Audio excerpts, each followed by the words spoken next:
Welcome to the Fairview Fine Arts Society Works of Heart video series.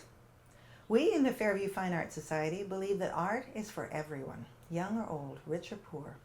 We know that art enriches our community, that our work reflects the spirit and the values of our friends, families, and neighbors, not so much works of art as works of heart. Most importantly, we know art is good for us. It blesses those who make it and those who see it or are lucky enough to own it. We can't claim to be art therapists, but we know the simple act of creating something is a healing thing. Making art helps us process our feelings and our experiences, both the good and the not so good. We're excited to present a series of art classes you can take from the comfort and safety of your own home, taught by real artists. These tutorials will take you step by step through the process of making something special. We hope you'll learn something new and discover a way to relax and just enjoy the process. You don't have to be a great master to make a work of heart. Enjoy the journey. With grateful thanks to the Canada Emergency Community Support Fund, administered by the Community Foundation of Northwestern Alberta and the Alberta Blue Cross Community Roots Grant Program.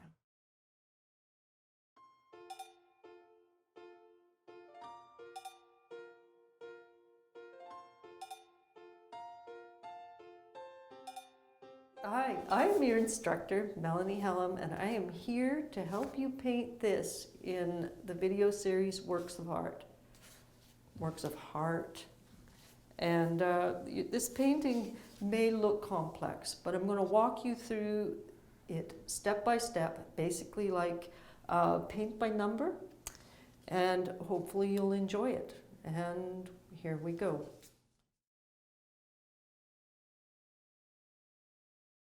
I'm going to introduce you to the package that you will be using to paint your painting with.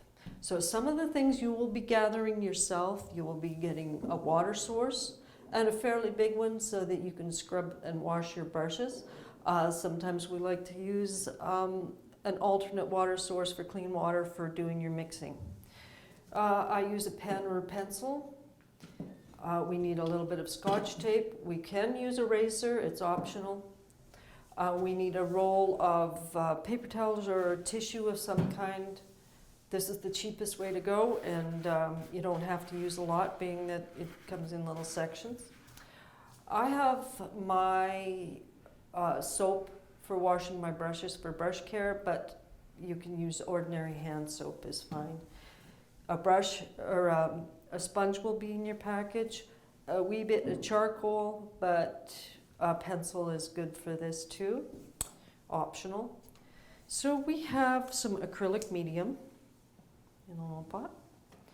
We have some titanium white. We have burnt umber for our dark. Then we have a secondary color, Hooker's green.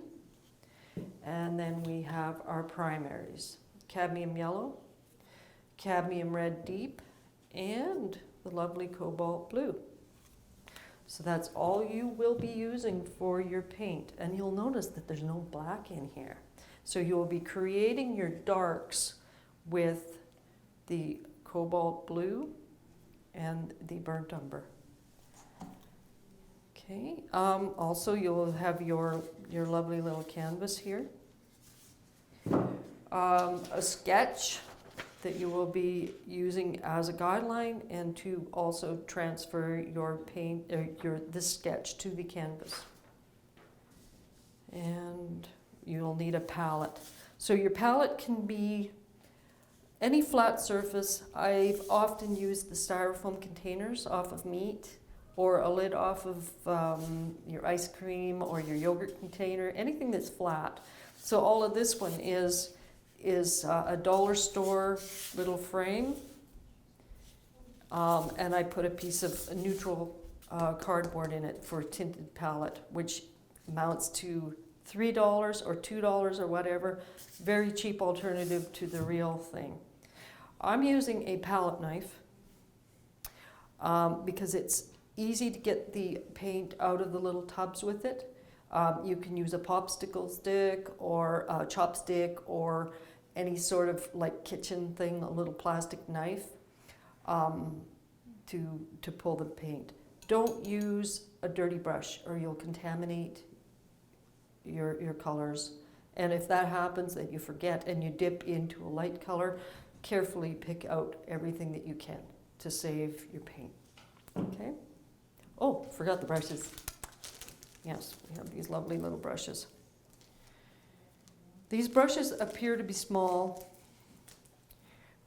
So what we do when you choose to do paintings in the future, get brushes that are appropriate to the size of what you're doing. So I'm going to be using one of my brushes to do the color ground, but for the main painting we'll be using these brushes because we're only doing small spaces. Each one is quite a small space, so we should be good with that. So what we're going to do first off, student grade canvases can be very grainy and very hard to paint on because they leave these little teeny little pinhole bits of light that come through your painting if you don't really gob it on. So what I like to do to make a smoother surface, this is just a little piece of wet tissue. That's how I like to preserve my paint. If I can't get right at it, I put a piece of wet paper towel, just lay it over my colors so they don't dry out. So I wet my brush because it's nicer to have a wet brush to go into your painting with. So I'm taking my palette knife and I'm just making a warm brown color. Then we have acrylic medium, which you'll have a little tub of, and a little titanium white.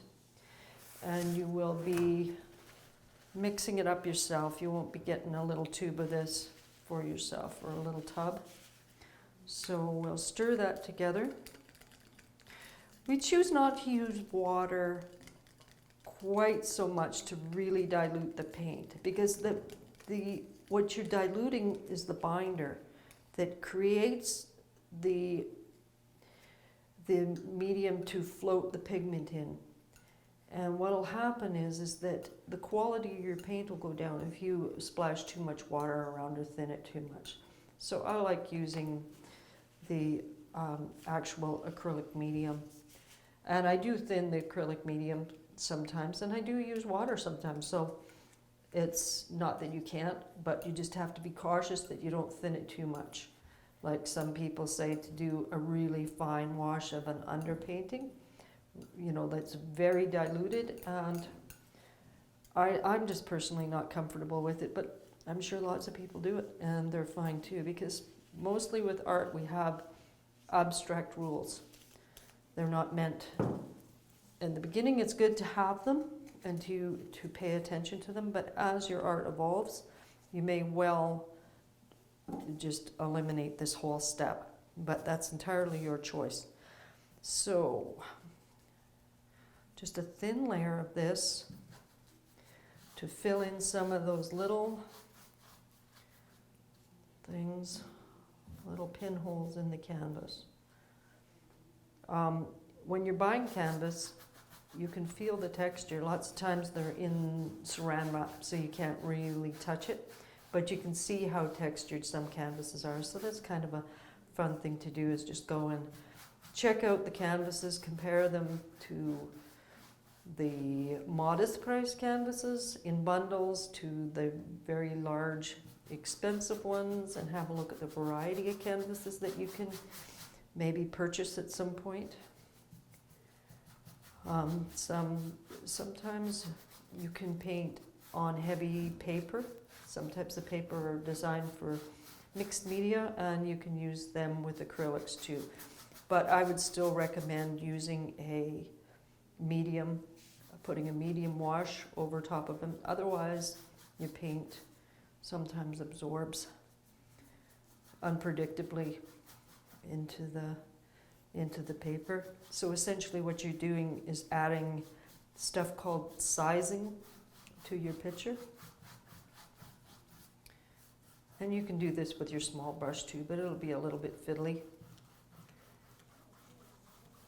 Okay, if you happen to see that you've got a hair in your picture or a bit of fuzz or whatever, maybe a bit of dried paint from somewhere that happened to fall into your paint or your ground.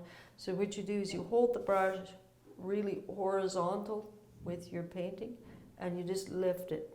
So at home I have to do this a lot because I have 4 cats and a dog and sometimes a goat in my house. So the goat's not in there all the time, but quite often. And so got to make sure that you have that nice and flat.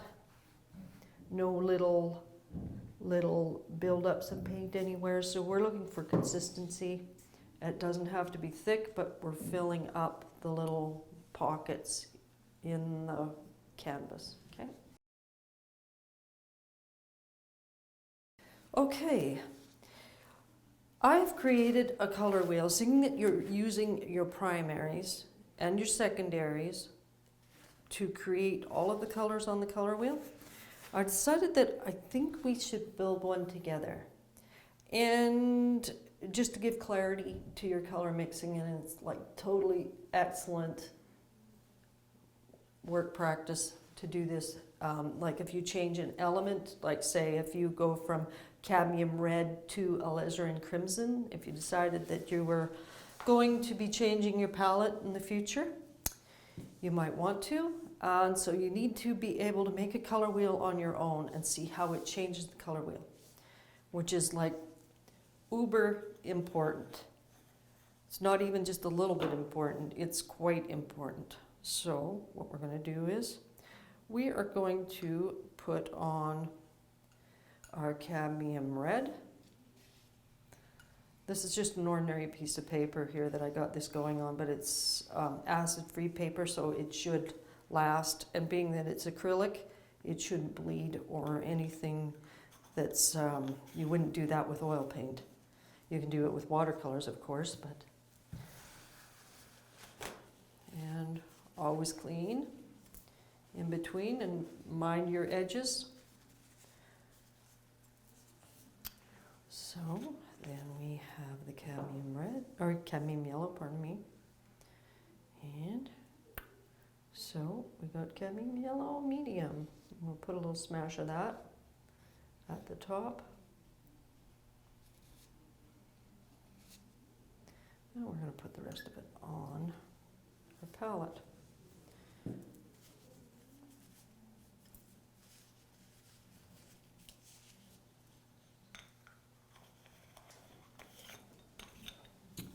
And our cobalt blue.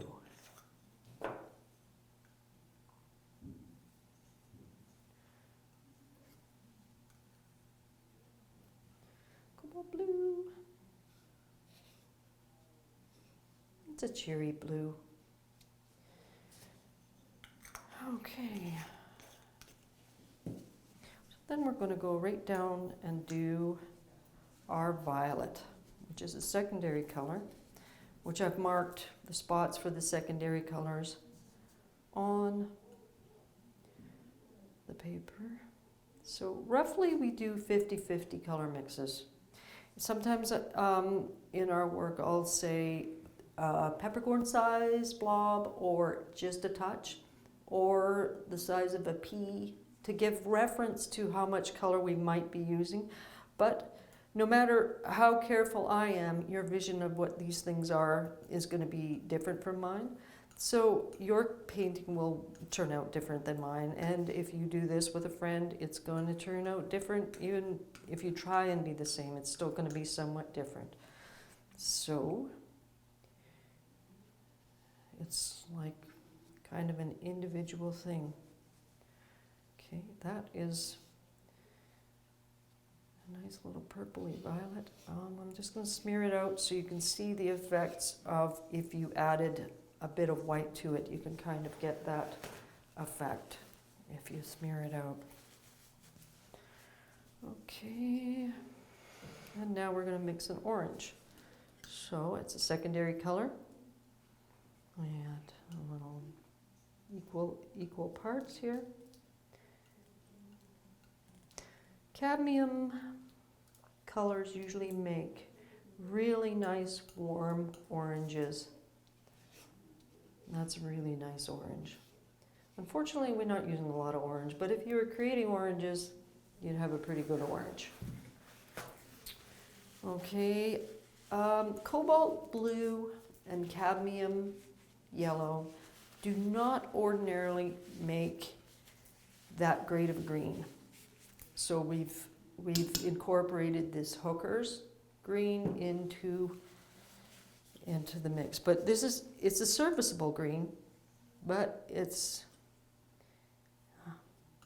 not one of my favorites. But you might find that it's very good. And I've used it and it's not bad. It's just sometimes when you want a more vibrant green, it's just doesn't float a person's boat. It's kind of olivey in a way. And olive green is a great green, and you can use it for lots of things.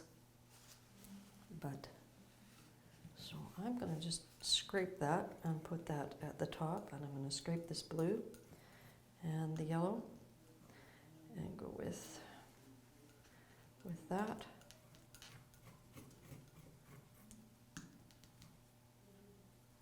We're not going to mix the in-between colors because it's quite obvious that if you mix a little more yellow with this green, it's going to be just a little more yellowy of a green. We will mix this color in here though, and it gives a nice kind of aquamarine color.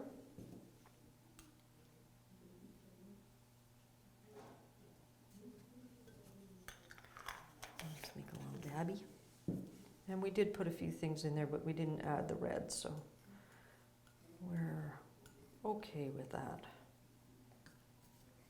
To make this kind of a turquoise color, which is good for mountain water. Sometimes has a hint of turquoisey color in it because it's got a lot of minerals from the mountain. If it's got a lot of copper in it, it's going to be a really nice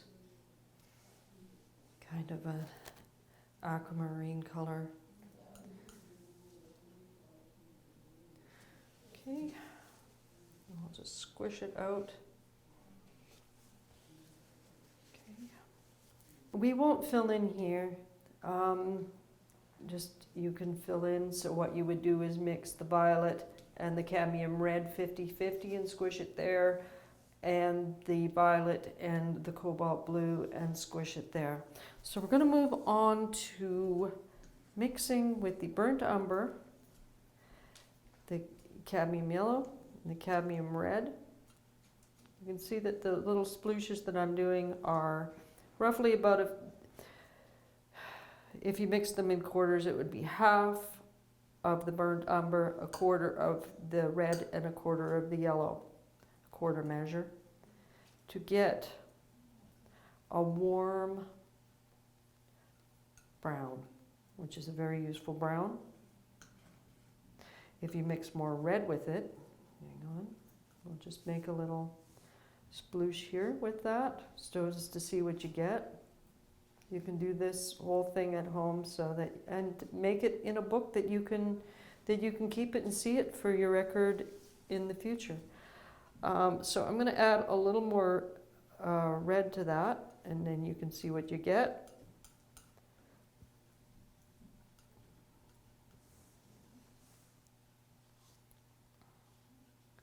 So, okay, a little warmer. It is. Let's take that mix and we'll add the rest of this yellow in it and see what we get there. Okay, well you can see that it kind of just goes to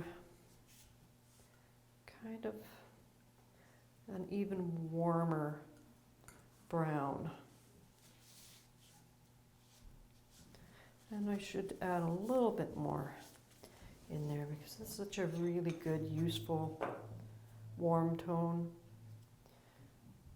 I want to you to see how useful that is.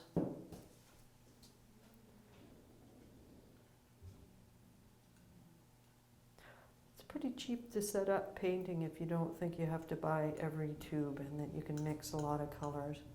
You can add colors slowly to your palette if you choose to go on with it.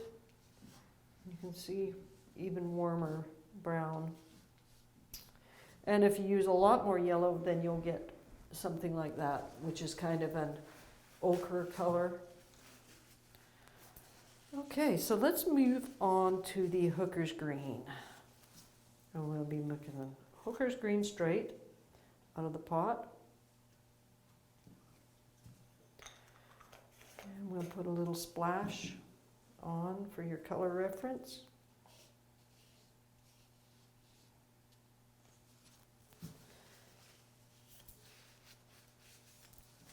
And we'll get really bold here with this titanium white, and we'll just go into it. It's better that you understand your color mixes before you're completely color mixing on your painting, because you might find that it isn't where you want it to go. So you know right here that the straight Hooker's Green and white gives your painting, or like the color, it's sort of like an emerald green, and you might want to do a little splash of that in your water, but it wouldn't be a natural green for trees. You might be able to get away with using a little teeny bit for a highlight, but sadly we just don't. We want to kind of try and keep our colors authentic. So what I like to do for authentic colors is if you put the complementary color into the mix, and a complementary color is straight across in your color wheel. So if you are mixing a green, you might try adding a little bit of red. You can add a little bit of orange, or you can add a burnt sienna, but we don't have that, or the burnt sienna like color, which would be this reddish hue right here. And that'll tone your paint down so that it gives it a believable look. So we'll take a little of that, and you only just need the very smallest amount. You don't add a lot of a complementary color if you're mixing with green, because you want the green you want. You got an idea in your head, you want it. So you can see that, and now let's try and add a little bit of white with that.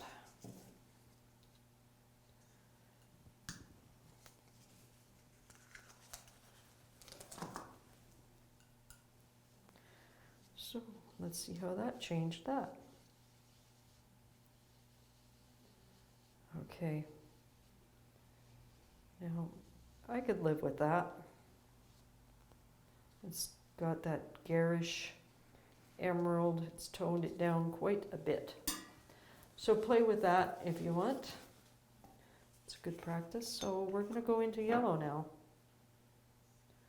See what we can do. So if we like a nice spring green, that first flush of green that gets on the trees, and it's very, very beautiful, but it's really hard to paint. So we might want to try, oh, that's a pretty nice green. And we can try that. And we'll put that on there. It's a beautiful bright green. And then we can actually add a wee smidge of the complementary color in that and see what happens. Oh, we get kind of a sap green. Oh, yeah.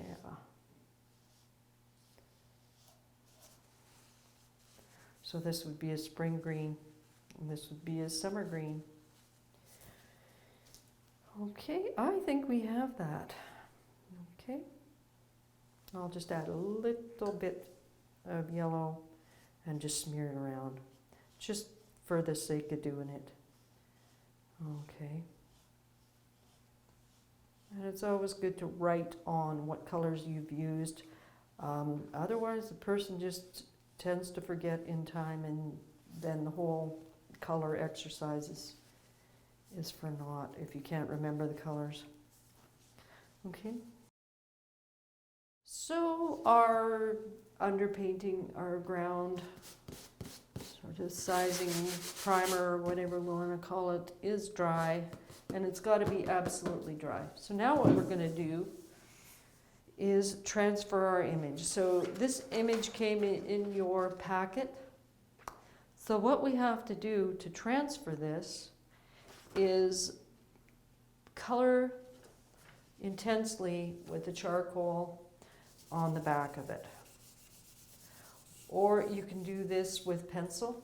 Get a soft, this is a 2B pencil, and you can go like this, very vigorously, but it has to be that dark, like uber dark, or a black pastel, chalk pastel, not oil pastel, because you don't want to be mixing oil and your acrylic, because it isn't very happy when it does that. And you might find that you have to go take it back off again and reapply the chalk, or do something more aggressive.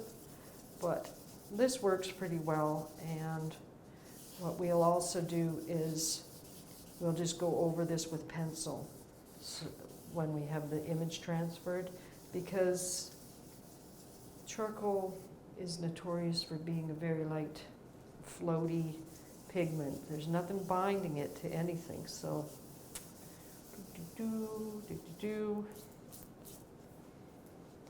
and shake it off so there's not gobs, because gobs aren't the best for this. We apply it to the top of the canvas. Okay. Making it fairly straight. It doesn't matter if it's perfect, if it's a little bit to one side or the other. Not that critical. So then we take our pencil and we make just a little kind of a V shape at the corner. For some reason, if we want to reapply our transfer. I don't tend to draw on my canvases because I find that it can make a smeary mess, and redoing, and in the frustration of redoing, you might find that you ruin a whole perfectly good canvas. So instead of doing that, I just do this. And if I want to change an element, I can do a sketch, change the mountain, change a tree line, change anything that I want to, without commitment of ruining something. So then we take our little pencil and we go just over top of this mountain on the left-hand side. So then what we'll do is we'll have a little peek. Oh, it totally went on there, and it's good, a good image. So then we'll go doing the right mountain. The right mountain starts on the left-hand side, and we'll just cut across the top of these trees, just like we down and up. We won't bother trying to add that tree in there. We can add that tree later. So let's not draw the tree just right now, because then you'll be going in and doing sky, and you don't want to be trying to paint around that. So the next line what we do is the tree line that goes part way up the mountain.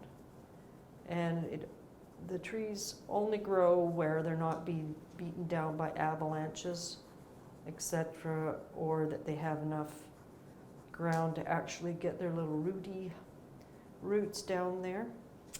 Then the next one is the spruce forest line. And so what we're going to do is we're just going to be very random. We want it quite random so we don't end up looking like teeth. And if you look at a forest that's mostly spruce trees and pine trees, you'll notice that it's just quite dark and quite jagged and very random. Sometimes in boreal forests you'll get a stand of lovely spruce trees, and then you'll get a little patch of birch trees or aspen trees in that. But right now we're just going to do this lovely randomness of this spruce pine forest that's primarily swamp spruce or distressed trees that are spruce trees. Then the next line will be the horizontal line of the base of these trees. Okay. Then we have our rocks that are going to be around our little stream, and we want to make them quite random. So you don't have to follow my design here on this so much. It's just that we don't want it to look like a drainage ditch or something that's been manufactured by people. So we want random rocks, don't have to be exact at all. But the suggestion of these rocks, so you need them to be clear and you need them to follow this progression. So we're going to do the hill where these spruce trees are. Then we need to do this bit of a shoreline.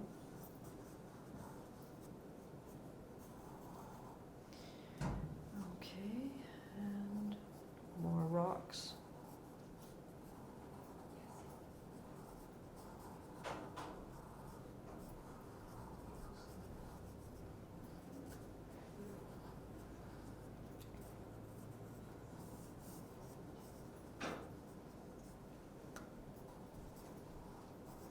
Okay, the water here, when it's left on its own is always horizontal.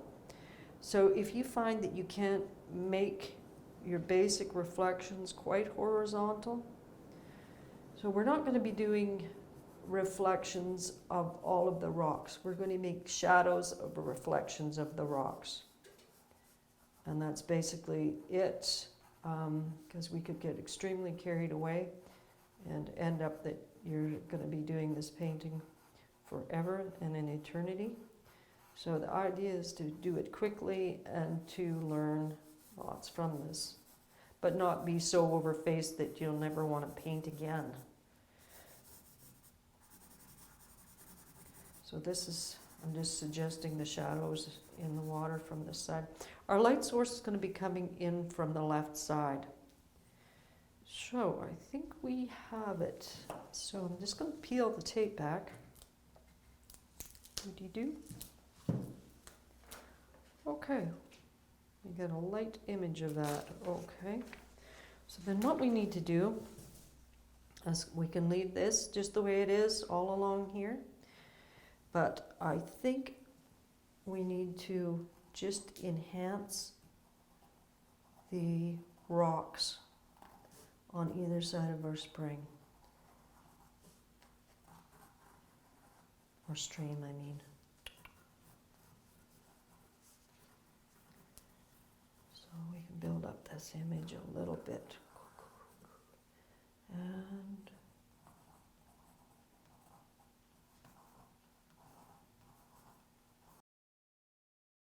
so the things that are in the foreground of the painting will get the most detail. The things that are in the background of the painting won't be taking much detail at all. They're a suggestion of what's back there, like the mountains and the very far mountain. Okay, that's that. There we go.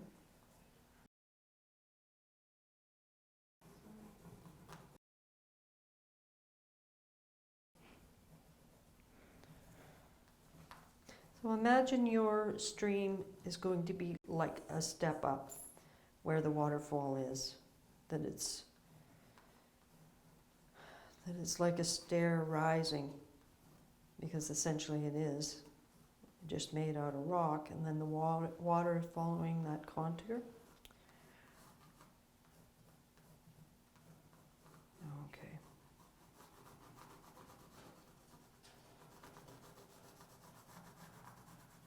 It'll be moving water, so it won't hold a lot of an impression of the rocks.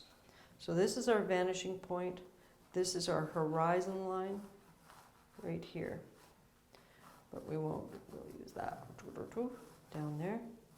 So follow the contours of this, but it's not absolutely written in stone. If you happen to get a little higher or a little lower, it's not going to harm anything. When you're making a layout of a painting, what I like to do is quickly imagine the canvas in thirds. And you can kind of see the lines on your little image here, that there's very faint lines going through. So what we try never to do is have our focal point right in the middle, or our horizon right in the middle. So we try and shift it so our focal points are either here or here. So what I did for this focal point, I put in the waterfall. And this focal point, I put in this beaten up old tree with lots of snaggy bits and some highlights on this little hummocky hill that these trees are clinging for their life to. So we'll add these spruce trees in later, but you can see that you get quite messy with all this. So I'm just going to wipe up some of this charcoal and get it out of here so it isn't smearing all over and off of my hands. So I can see that my palette has gotten itself quite messy, but we're not going to worry about it. We're just going to sally forth and start on our sky. Okay. So we're going to start off with a little snippet of sky that's over top of those mountains. And it's your choice on how blue you want the sky, but what I like is a very subtle blue sky. Barely blue at all, more venturing towards the gray side. So we got about a pea-sized bit of blue on our palette. And don't contaminate our white, our titanium white.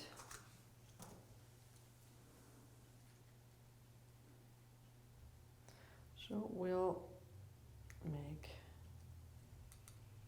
a bigger swatch of white.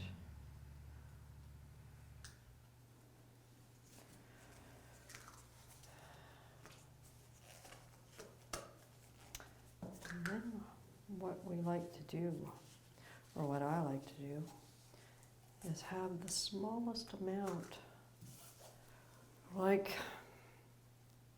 basically the amount of burnt umber that would be,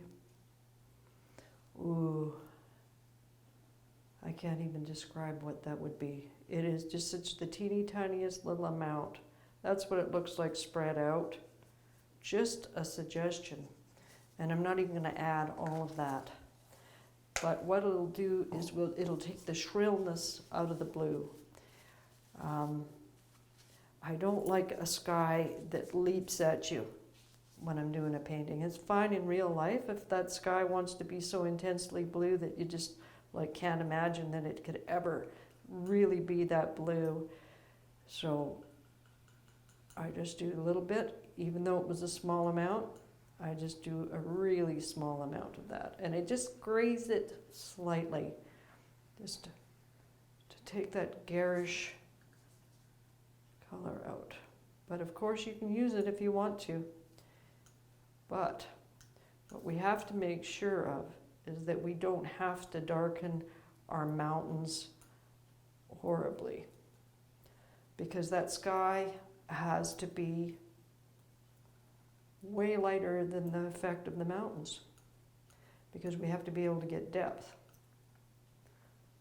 Okay, so I'll just squish that right there.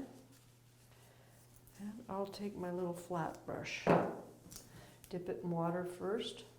Some of these brushes, when they're new, have sizing in them. And if you find that you get a scratchy bit that is like that there's something in the brush, sometimes you have to use soap and water to get the sizing out of the brush. And so we just start in.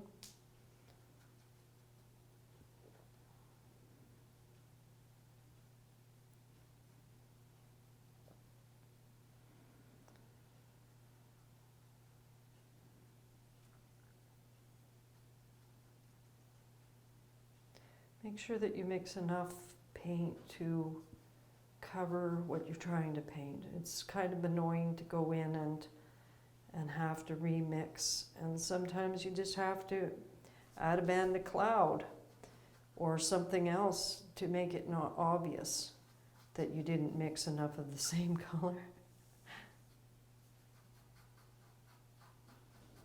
And I think that's going to be the case with me. But I'm going to keep trying. Keep trying.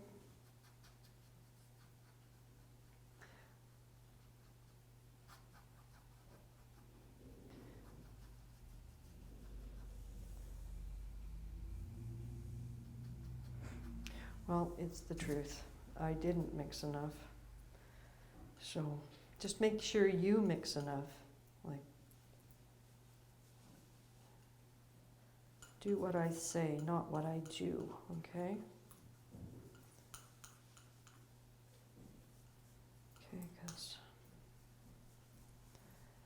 Okay, and it's going to be a little bit different. So I'm just going to make sure that I mix myself enough this time.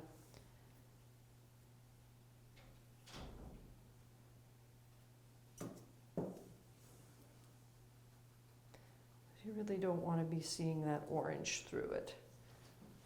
Acrylic dries a little bit darker than when it's wet.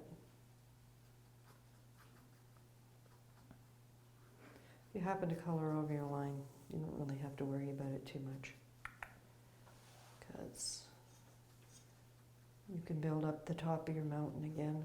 You'll have to go over the other way too, so that you don't have a line between your sky and the top of your mountains.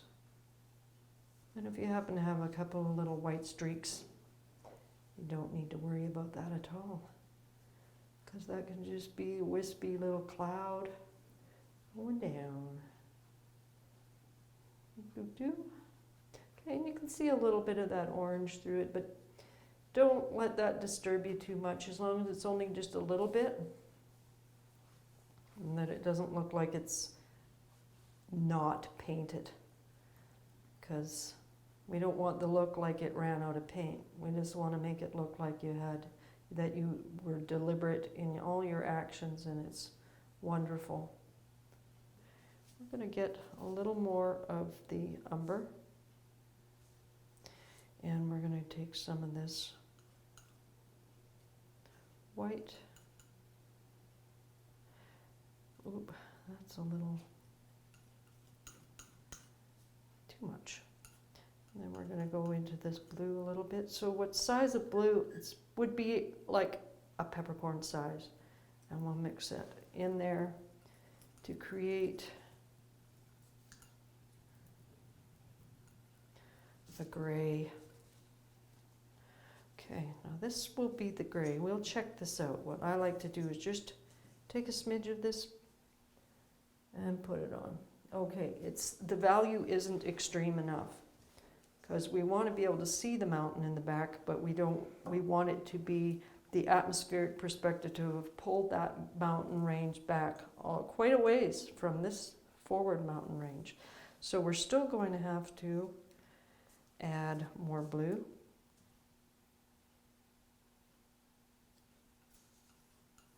So we'll see what that looks like. And the wonderful thing about acrylics is it all dries pretty fast. So, do I want it like that, or do I want to add a little more? So you can even paint it, and if in your mind it isn't what you want, you can choose to do another layer over top of it and darken it more. So this little tree line, I'm just going to paint over that. And you can follow your sketch to put it back. So I think I'll be happy with that mountain in the background. And it's like smoothing these little jaggy bits.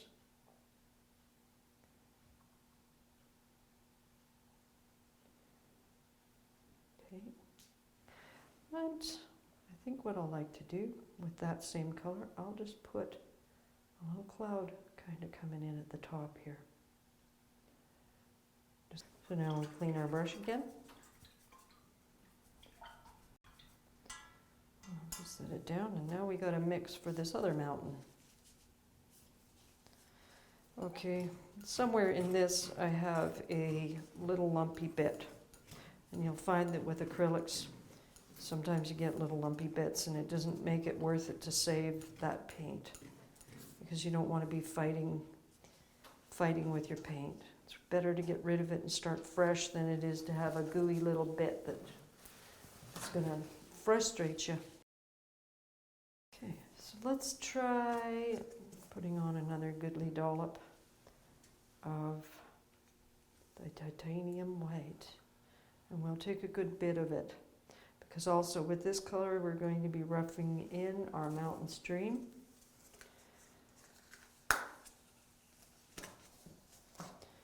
Okay, and we're using the same three mixing colors, so we'll have the white, the cobalt, and the burnt umber.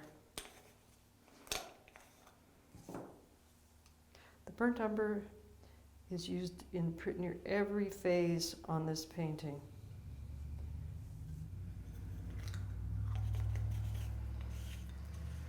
Pretty near every color is, not every color, but pretty near every color is mixed with it to some varying degree or another.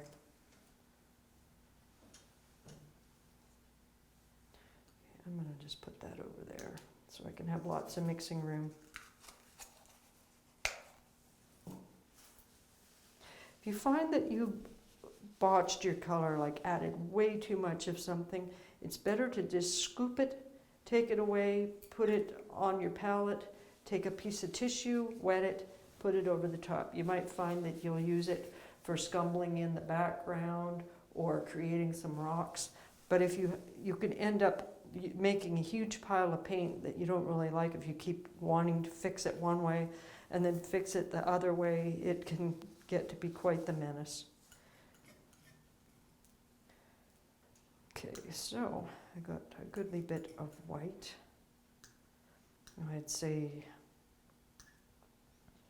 probably 3 peas of white and 1 peppercorn of that, but I'm going to set that to the side, and I'm going to take about 2 peppercorns of the blue. Okay, and you can see that then we got a very happy blue color here. It's like, hello, I am blue, blue, blue. And then we'll take, so as it goes, as this mountain is closer, it will be warmer in color, and the color will be more intense, and we will be using some white on it, and we will be applying some shadow to it too. Okay, and we have to make it at least at least 1 strong value darker than this mountain in the background. Okay, and there's lots of opportunity to check it. All we have to do Just take your little brush, take the teeniest little dab, dry your brush. Okay, what do we got? Okay, well, what it is lighter. So that means we have to dip into that burnt umber and a little bit more of that. So at this stage, we have quite a bit of stuff all mixed up in there. So we don't want to add too fast. Don't want to take a great big gob and end up unhappy about it. And it can vary a bit too. It's a pretty big mountain, so we can choose to not overmix this. Okay, that looks like we're getting in the ballpark right now. So I'm pretty satisfied that that's darker now.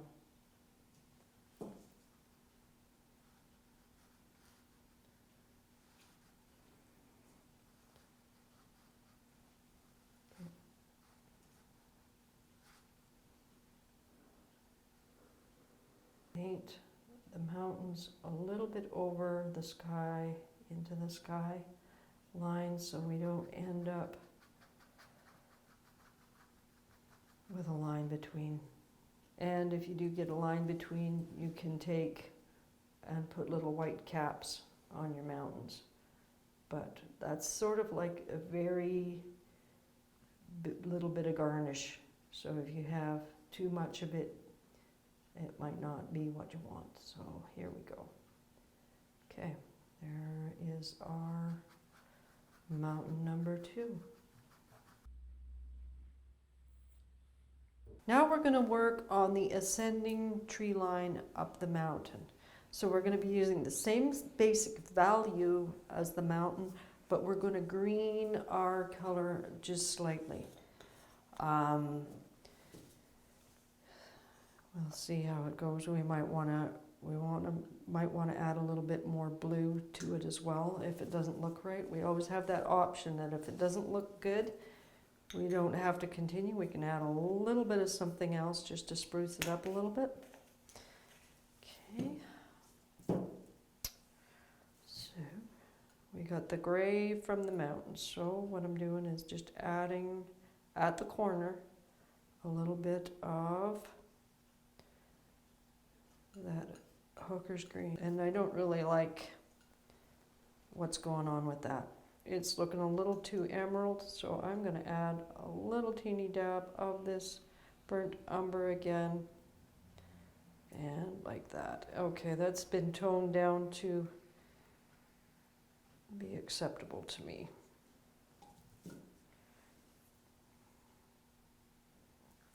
So we're just going to scrub this in. And just have it going up the mountain.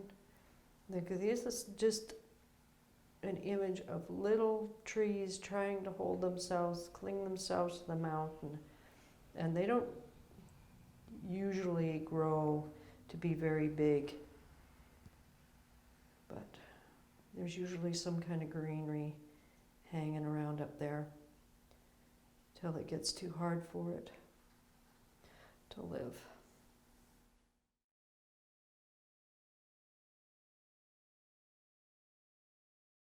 All right, so I've cleared off my palette.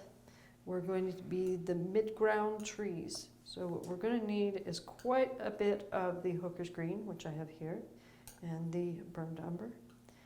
And so basically about a 50-50 mix. So now what the challenge is with these trees is we don't want them to look like green teeth at the base of the mountain. We want them to look like mid-distance spruce trees.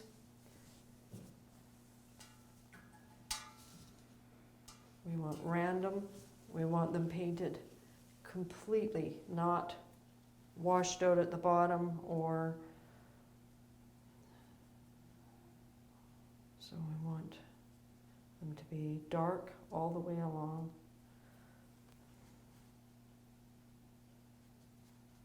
And to keep them from looking like teeth, they need to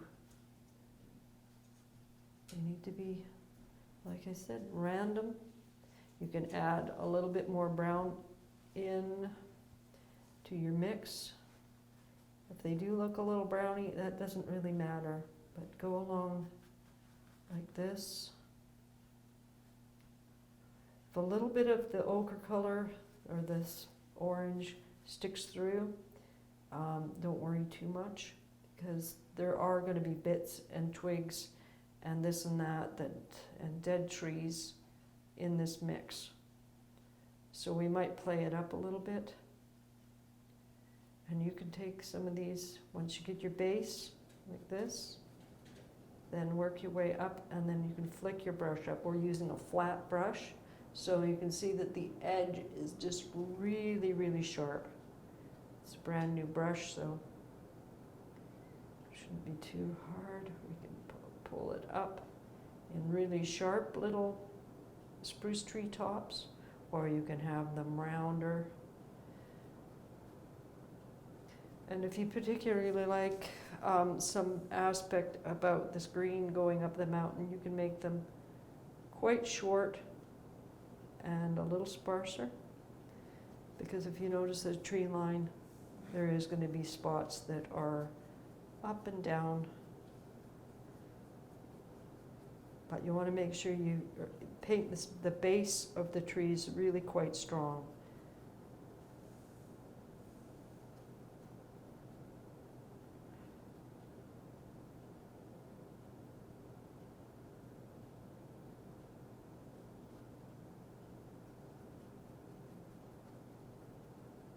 And if you find that you haven't, let it dry completely. Remix your paint, go back into it. Sometimes just applying more paint over top of more paint, it doesn't get really very much thicker. And it can give you a kind of a panicking feeling that you'll never get it rich enough looking to be completely covered up. So it's better to walk away, take a break, and then come back at it.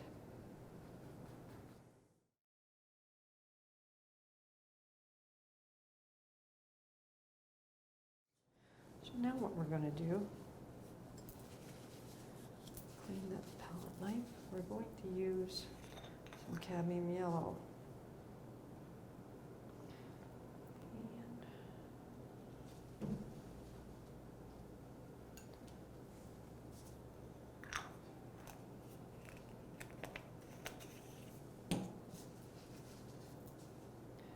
Use some of this green. I'm going to use some umber. And we're going to mix up. This is basically our ground. And you can have a little more red if you wanted to add a little more red to it, but I think that's what I want to use. One thing that's nice also about acrylics is that whatever you don't like, you can cover it up.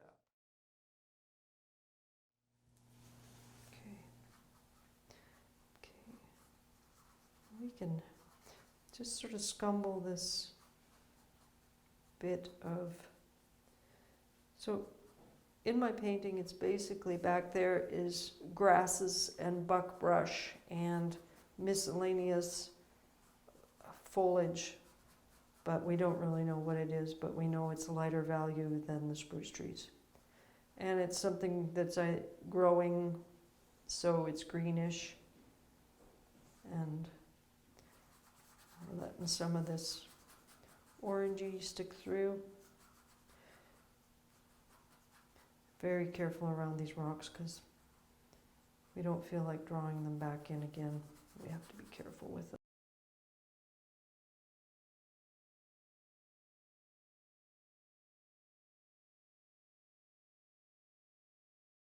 Okay, now we're going to do a underpainting or rough in of our water.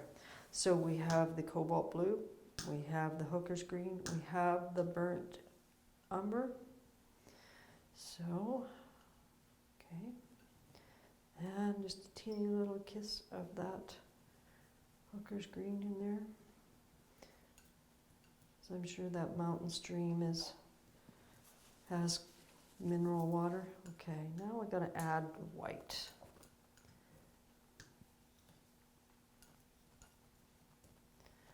And I'm not going to just pull that white right completely into that color.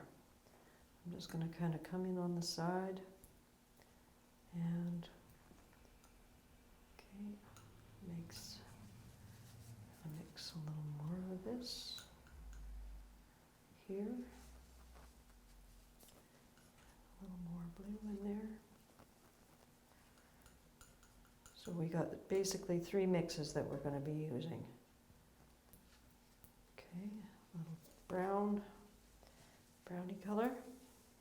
And we're going to take a little bit of that and a little bit more of this. And we're going to do like a blue, slightly blue-green, white. Then I'll wet my brush.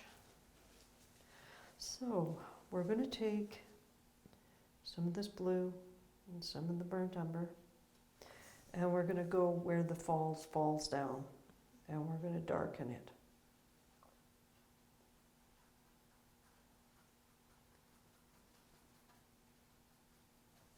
And I'm going to go grab into that green, get it, and I'm going to go back here, and I'm going to darken this right here, and I'm going to go under these rocks.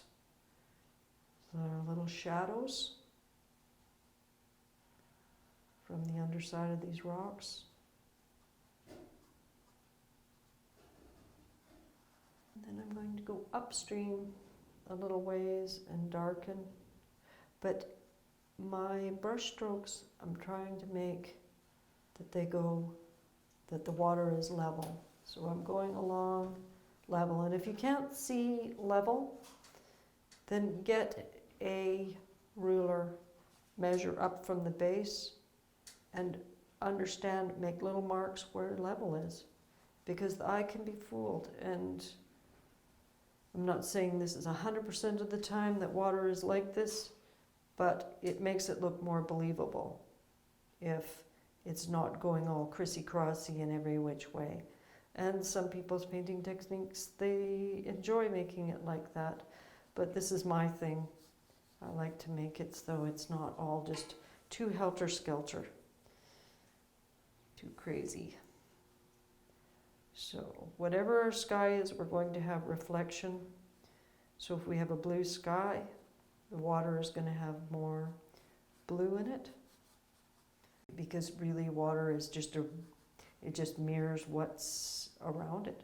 So if you have spruce trees right close to the water or some other kind of tree, you might well find that the reflection, it might not be a perfect mirrored reflection, but you will be getting some reflective quality from the things that are around it. So I've got kind of the mid-tone going, so it's not real light, because we like to keep the bright lights kind of saved for reflections and bubbling water and stuff, and we'll be adding that on. But it's way easier to build in this water right now rather than building the rocks. And adding a little bit more light.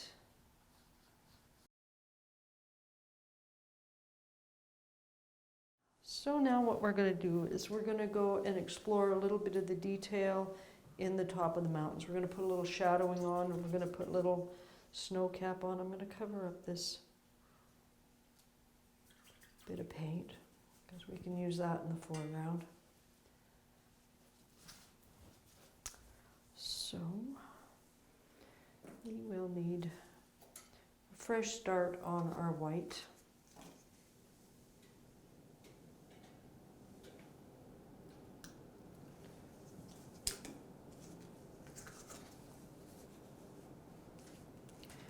We'll need a little bit of the burnt umber.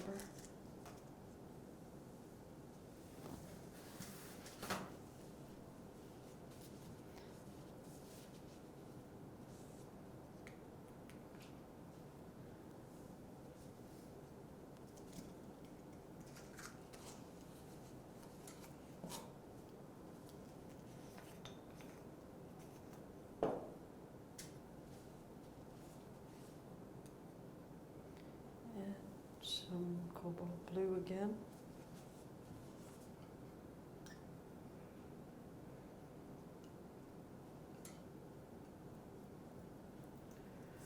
Okay, and we'll just dip our little brush into that. The brush that we've been using the whole way along. So what we're trying to do is imagine the light coming in on this side. So this side of the mountain will be lighter, and then on the off side of the mountain will be darker, and this face is going to be lighter, and then there's going to be some crags in there, and then the back of this mountain will be darker and right in there. So we can try that coloring. So I don't really like how dark that is, so we'll just lighten it up a little bit. And it doesn't have to be the same the whole way along. You can add a little teeny dab and mix it in and add just planned out, not random, little bits of shadow.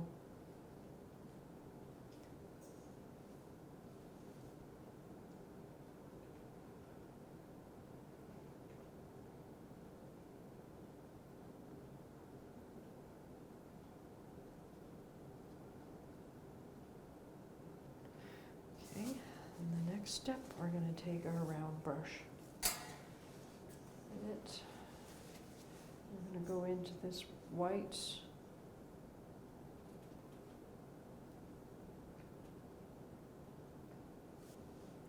Touch down in places where you'd think that snow would stick on your mountain. And it's probably well into spring by the time this picture is, so you might find that there isn't that much white there. You don't want to throw on snow caps that are midwinter snow caps.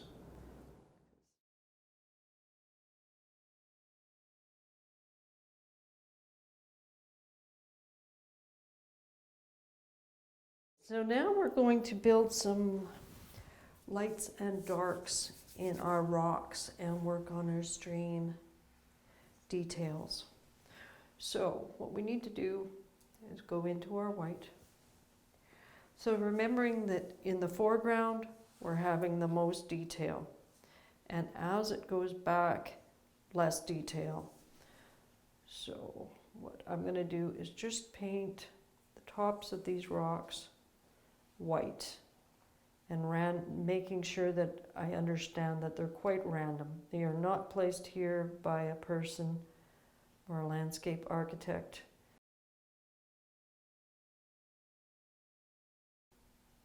To gather your eye, but they're going to be smaller.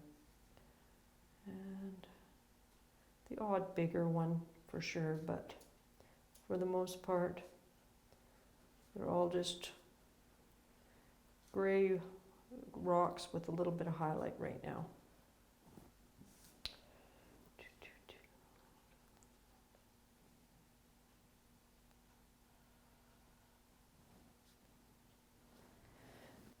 And being that I'm just going to mix with my brush right into this, and if I don't want it browner, I'm going to do that a little bit.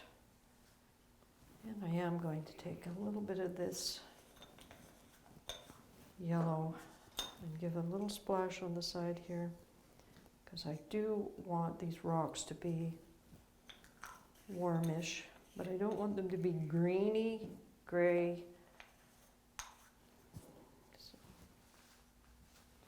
a bit of the cadmium red. Mixing that up. A little bit of the burnt umber.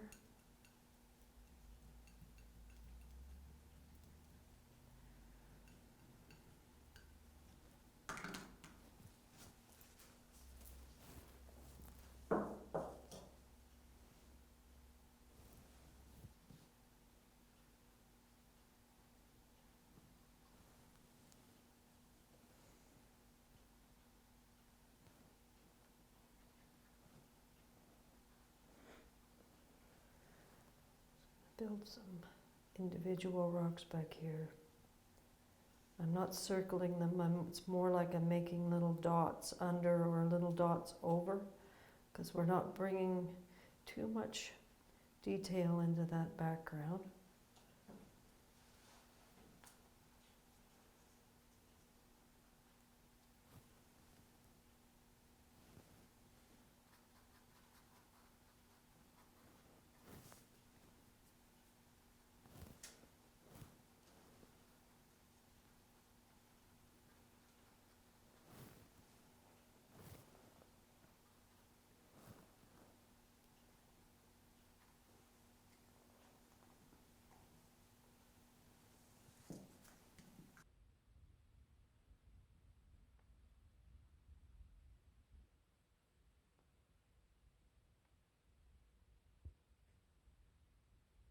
Just building between the dark brown with like this, the brown has the cobalt blue in it, the burnt umber has the cobalt blue in it, and I'm just using it to build darks. I'm just trying to imagine where some darks would be with my rocks, and then I'm building the darks, and then the mid-tone has already been painted on the rocks, and some highlights just to sort of give it a feel of the roundness of the rocks. So I'll just build on this puttering to make these rock shapes.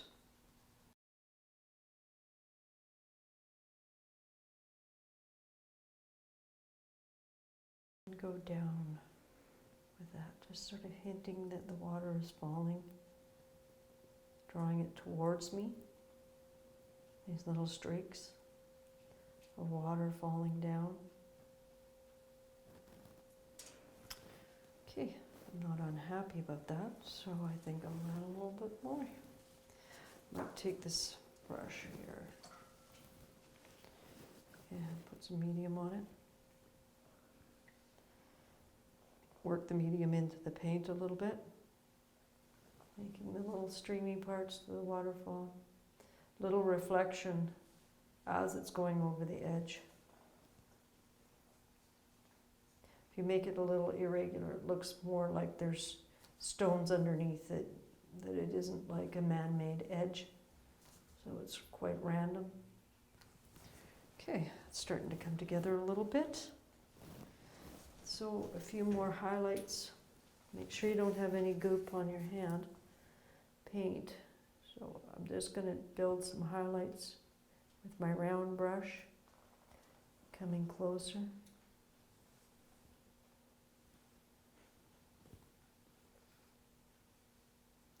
Little bits of sparkle in the water, little bits of movement.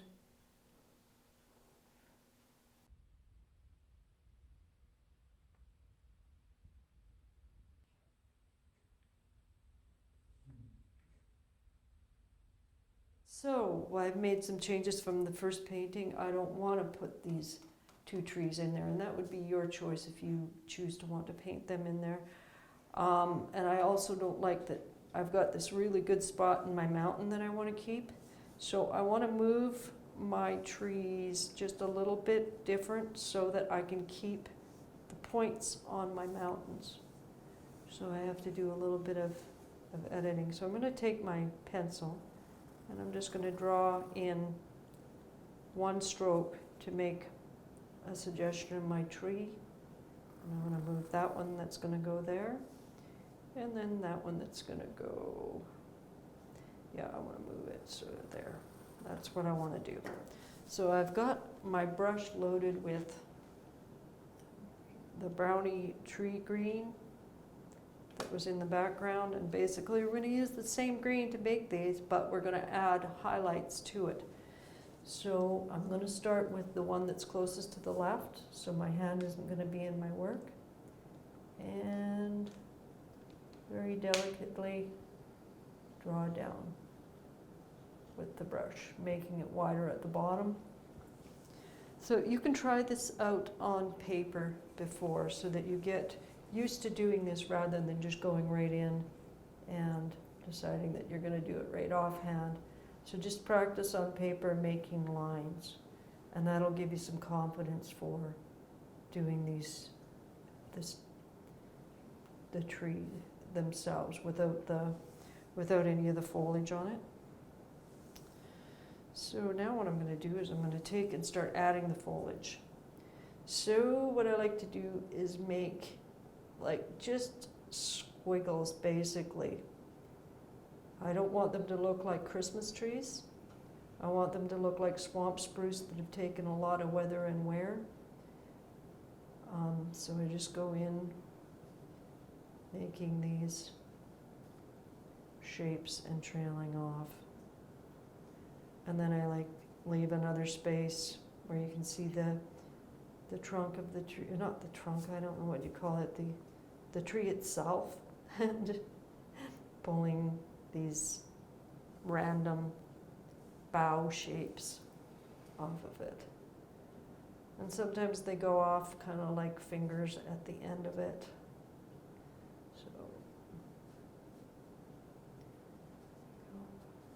So where it's dark, doesn't do much. So then as I work my way down onto the meadow in the background, I start bringing up the color again.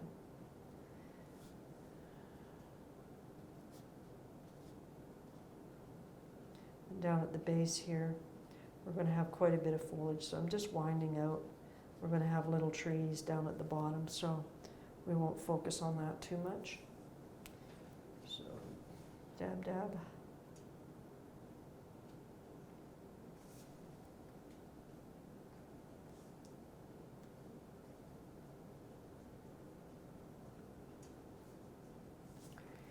And another one off to the side here. And thickening them out at the bottom. And when I add the highlights on. Now we're going to use our trusty little sponge here, and we're going to go right into that dark color. And we're going to do quite a few things with this little sponge. So I like to pick kind of the randomness of it, like of the natural sponge. So I kind of like to make it into a little circle. And if there's any real stray ends, I like to kind of just tuck them in. And so we're going to just squish, squish, squish, squish into that. And then at the base of this tree, I'm just going to squish down like there's foliage growing at the base of this tree and under it and reaching over a little bit. And then on this side where the rocks are, on this side we're building a little tree that goes right and tucks right in to those rocks. So we're going to warm up this green a little bit and create some contrast on our spruce trees in the foreground. So I have to be adding a little bit of white, but we added a little of the yellow. So we'll use that for our contrast. And drawing the lights hitting on the boughs. Kind of just streaking it off here and there, not going in too hard. Okay, so we're going to take our little sponge and we're going to go into that whitey green, work it around a little bit. And I'm just going to give some texture on there, a little texture there.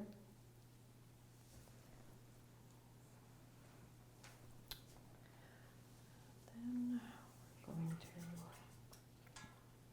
do some warm tones to bring up the foreground here too.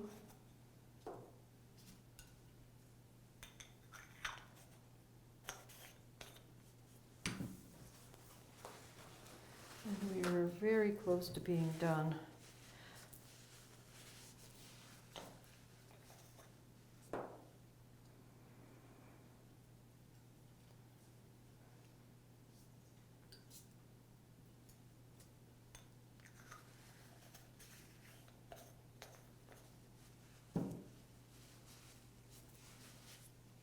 So I'm going to take some of this green,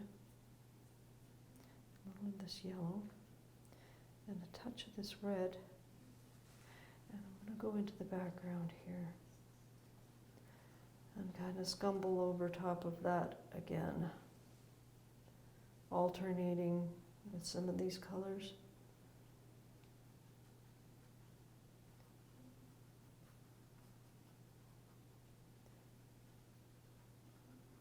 Trying to create the effect of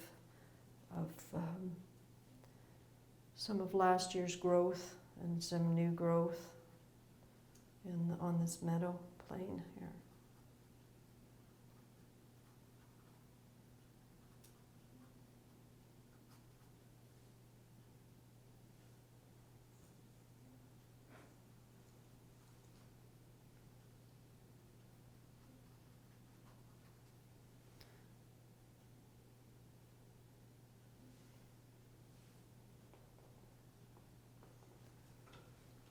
Some worms into the rocks here a little bit too.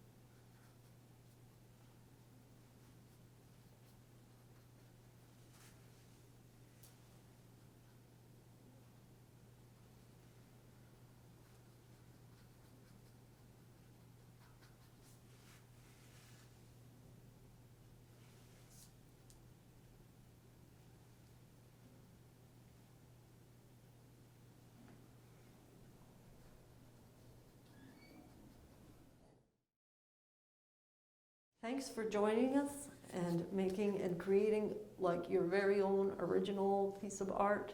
It was fun for me to share this information with you and look forward to perhaps seeing some of your own very own creations. Okay, thank you.